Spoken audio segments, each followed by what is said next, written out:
আসসালামু আলাইকুম গাইজ। আমাকে এই বাগেরহাট চিতলমারি জেলায় এই যে সরকারে ইটের রাস্তা তৈরি থুইতেছে, মানে তাকে কবে থেকে কোয়া হয়েছে, তারা মাননীয় প্রধানমন্ত্রী আমি মূলত কোয়া চাচ্ছি যে এই মানে ইটের রাস্তা সরাই মাটির রাস্তা দিক, মানে ওই যে ওই কি কই এই ভাই এই কি বলো? ওই মানে তো কাঁচা রাস্তা, তুমি ইটের রাস্তা বলো কেন? ওই এই যাই হোক, মানে এই কাঁচা রাস্তা মানে মাটির রাস্তা না, হ্যাঁ ওই মাটির যাই হোক রাস্তা। এই মাটির রাস্তা সরাই একটা পিসের রোড দিক ভালো একটা, যাতে আমাকে এইদিকে অনেক সুন্দর দেখায়। আর আমার ওই পিছনে দেখছেন কত বড় একটা ফুর,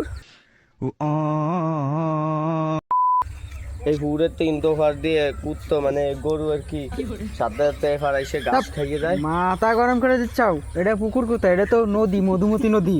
ও খাল, হয় খাল না নদী, নদী নদী। বড় নদী, জাহাজ চলে। হ্যাঁ, এই নদীটা কিন্তু দেখতে আপনাকে কিছু অনেক বড় মনে হচ্ছে, কিন্তু বাস্তবে কিন্তু নদীটা অনেক কি ছোট। মনে করেন 7টা এফার দিয়ে ওভার যাতে মোটে আধা ঘন্টা 1 ঘন্টা লাগবে।